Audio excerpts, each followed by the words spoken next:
Hello mountain bikers, Vital MTB coming at you with another bike review. We're excited about this one today. We're bringing you something from a brand new outfit that's been around for a while. Sounds confusing? Let me explain. You've probably heard of BMC, the Swiss manufacturer specializing in road and cross-country bikes. Well, being Swiss, they also employ a fair few mountain bikers, some of whom were getting a bit frustrated with the lack of longer travel options in the BMC catalog, to a point where they took matters into their own hand and started working on some skunkworks prototypes in their own spare time. As this work progressed, the company came to the conclusion that it was probably worth taking to market, but these longer traveled bikes didn't quite fit in with the BMC brand image, so they took the decision to create a sub-brand, and that's how Scor was born. They came to market in 2021 with 2 regular mountain bikes and 2 e-bikes, and we've been riding the shorter travel 4060St for about 4 to 5 months now, and we're here today to tell you all about how we've been getting along. Don't go anywhere. Much of the early prototype work was apparently focused on the rear suspension, so it makes sense for us to start there. When you pull the 4060 from the box, the massive BB area is what first draws attention to itself, further accentuated by this slim top tube. All in all, it gives the frame a very low-slung appearance. The rear suspension utilizes multiple linkages laid out in a co-rotating configuration, meaning that both linkages rotate in the same direction when the rear suspension is compressed. The shock is driven off the rear linkage, and there's a tunnel in the seat tube to allow for the shock to be mounted as low as possible in the frame. Scor wanted to build a bike that's fun, playful, and efficient. A lot of time was spent fine-tuning the various suspension curves, playing with the overall leverage ratios and anti-squat to reach the stated design goals. The result is a rear suspension platform that offers enough progressivity to be compatible with both coil and air shocks, with anti-squat values that provide for good pedaling characteristics around the sag point while dropping off deeper into the travel to avoid pedal kickback on bigger hits. The 4060 exists in 2 travel versions, the 4060St tested here and the 4060LT.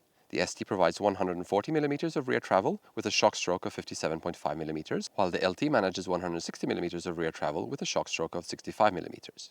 There's a flip chip that can be used to raise the BB a bit. The adjustability doesn't stop there, as Scor supplies the 4060 with a headset that can be rotated to make the head angle steeper or slacker. The slacker setting is primarily designed to be used with the longer fork on the LT, while the steeper setting is intended for the shorter fork on the ST, but you can run it in either setting on either bike if you so wish. Scor leaves quite a long steerer on the fork as well, giving you more control over the effective stack height.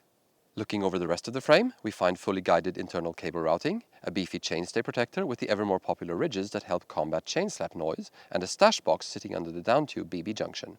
This storage compartment is just about big enough to hold a small tool and items like a tubeless repair kit, and it also holds a spare derailleur hanger, SRAM's UDH. That's a nice touch. There's a small upper chain guide present and ISCG 5 tabs should you wish to add a full bash guard. With a bike that was first released in late 2021, it should come as no big surprise to find resolutely modern geometry figures on the 4060. Our size L test sample has a reach of 485mm, while the XL goes all the way up to 515mm, which should mean that all but the lankiest of riders can find a good fit here. The head angle sits at 65.5 in the steep setting and can drop down to 64.5 in the slack setting. The seat tube measures in at around 77 degrees at 750mm of saddle height, while the chainstays clock in at a fairly compact 433mm. Despite the relatively short stays, the wheelbase is still over 1200mm for the 3 biggest sizes, testament to the generous reach numbers. Heading out with the 4060St on the trail, our very first impression was one of lightness. The bike is not particularly heavy, and it also feels very energetic under the pedals. It moves out with purpose, and it will carry good speed both on flatter sections of trail as well as on climbs. The anti-squat sits at around 100% at sag, which helps, although there is still a certain amount of bobbing present in the frame with the shock in the open position. The bike never feels heavy or sluggish though, quite the opposite. The generous reach provides for a forward riding position, although the stubby 35mm stem and the relatively tall effective stack keep you upright and comfortable. The shock's lockout is very firm, so it's best left for fire road climbing. With the shock in the open position, the 4060 provides gobs of traction for technical climbing, and that's where we left it for 90% of our riding during testing. As the terrain gets rougher, so the 4060 suspension begins to really shine. It's no big secret that the latest iteration of the RockShox Lyric is an excellent fork, but let us just say it again here for extra clarity. The latest RockShox Lyric is pretty much as good as it gets. It's impressively supple, yet controlled, and it does a fantastic job of maintaining its composure and ride height without ever feeling harsh or unforgiving. With such a good fork, we often feel like the rear can struggle to keep up, but not so with the Scor 4060. The rear feels every bit as compliant as the front, and even though it only delivers 140 millimeters of travel, it feels almost bottomless. This is in part due to the overall progressive nature of the linkage, but we also believe that the hydraulic bottom-out feature on the RockShox Super Ultimate Deluxe damper has something to do with it as well. Whatever the reason, the total suspension package here is nothing short of stellar, and it presents the perfect mix of comfort and support for a trail bike. The rear triangle is also fairly compliant, which adds to the comfort and control level. The bike still feels snappy in tight corners, but a certain amount of rear wheel side-to-side flex is noticeable. More on that later. As testing progressed, we started pushing the 4060St harder, with equally good results. It just never seems overwhelmed, and that suspension keeps shining as your speed picks up. The bike does feel like it rides a little bit tall. We don't mean that in a negative way, but it doesn't fully have that in the bike feeling. We tried running the fork in the slacker setting, which remedies this issue somewhat, but this bike still likes to sit up in its travel and float over the ground as opposed to hugging the dirt with the bottom bracket. We did move back to the steeper setting again, as it makes more sense for this travel bracket anyway. The long reach and wheelbase mean you have to apply a little bit extra force to pull up the front, but you'll soon get used to it and find your bearings. The upshot of this slightly tall feeling is that the bike really floats over the terrain in a way that seems incongruent with the amount of travel. We tested the 4060St GX build with the 150mm RockShox Lyric option that retails for $7,199 US. There's also a Pike-equipped GX build, which goes for $600 less. Parts from SRAM, DT Swiss and Maxxis complete the build. We'll take you through some of the details now. We've already spent a good deal of time on the suspension components, so let's just summarize it in one word: excellence. Both the fork and the shock perform near flawlessly during this test, to the point that if you're the kind of person who just has to upgrade the suspension components on their bike, you should probably not buy this one. You'll only make it worse if you change anything. We will say that a three-way adjustable shock would be nice on this frame, as the closed mode is very harsh, and a pedal platform setting would make the most sense for climbing situation. It's a small issue that's not really an issue in real life. SRAM's Code RSC is a good choice for the brakes. The Scor was born in the mountains, and the Swiss know the value of good braking, even on a trail bike. We can debate the slightly stiff lever feel of the codes now compared to most other high-end brakes on the market, but they remain very powerful and more reliable than the guides. Moving on to shifting, SRAM's GX Eagle platform does not have much to prove these days. It's a workhorse that serves up crisp shifting and all the gear range you could need from a one-by system. We like the use of SRAM's universal derailleur hanger here as well, drastically improving your chances of finding a replacement hanger in random bike shops if you should bend yours when you're out and about. As previously mentioned, there's a spare hanger in the stash box on the bike already, so you'd actually have to bend two hangers before needing a shop. Moving on to the seat post, there's good news and bad news. Good news, Scor went with the Bike Yoke Divine, one of the best dropper posts in the world. Bad news, they didn't take advantage of the adjustable travel feature to spec longer posts across the board. A 160mm dropper on a bike with 485mm of reach is not the most congruent choice we can think of, especially if the post can be shimmed down by 20mm in 5mm increments. With so much adjustability on the frame already, you'd think throwing the 185mm version on this build would make all the sense in the world. Many would enjoy its stock, and those slightly shorter riders who may be sizing up the frame could always adjust the post back down to 165. A missed opportunity, in our opinion. As for the rolling stock, the DT Swiss XM1700 spline is a quality wheelset built around a sturdy rim designed to take some abuse. Scor spec the 36-tooth star ratchet, which is a little underwhelming in the engagement department, but it does have a better reliability record than the 54-tooth version, so perhaps it was a smart choice. We do like snappier engagement though, especially on a $7,000 build. As for the tires, it's hard to go wrong with the Maxxis Assegai Dissector combo.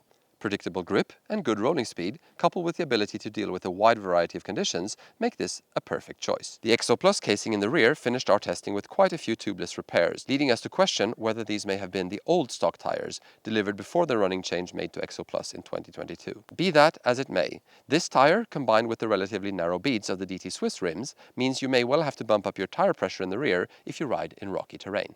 To finish building the bike, Scor went with a short 35mm Bergtech stem mated to their own 31.8mm carbon handlebar.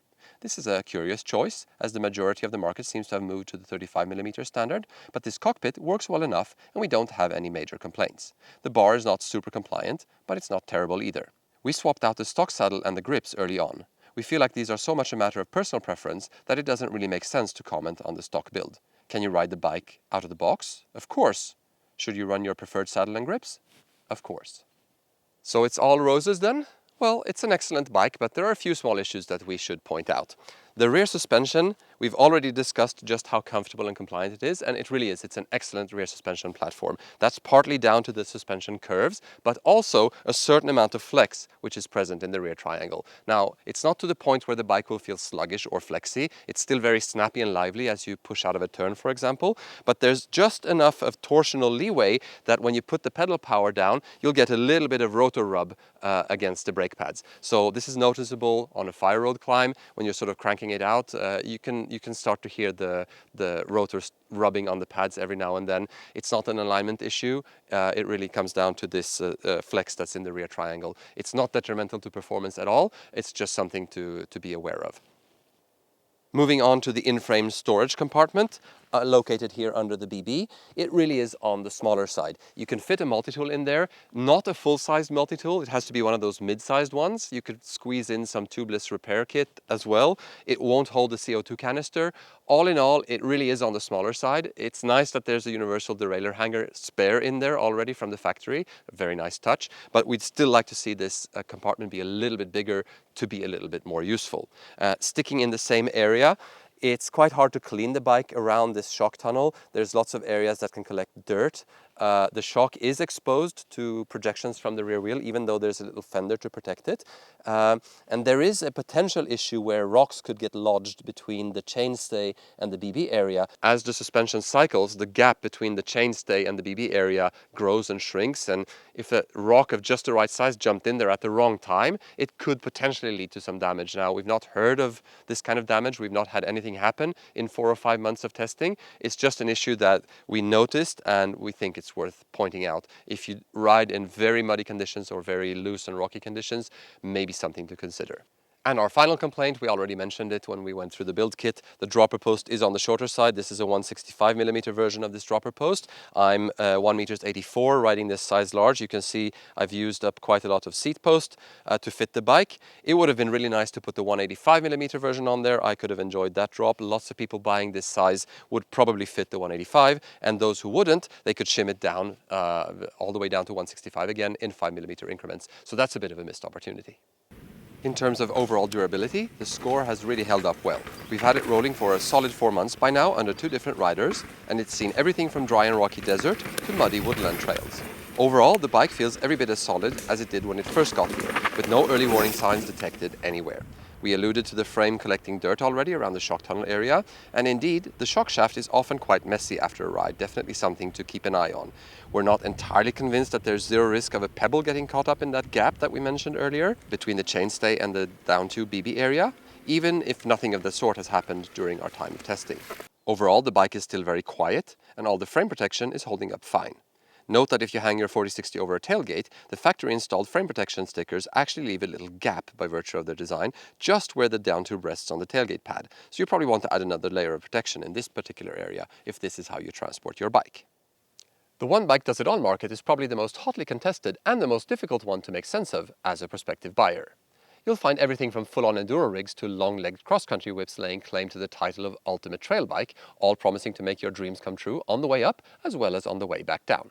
The Scor 4060 is indeed very versatile, but far from being a jack of all trades and a master of none, it's pretty much the perfect bike for all kinds of fun. The rear suspension is among the very best we've tested, while the overall light and snappy feel of this bike make it perfectly well suited for anything that involves pedaling as well. Well done, Scor, we're very impressed.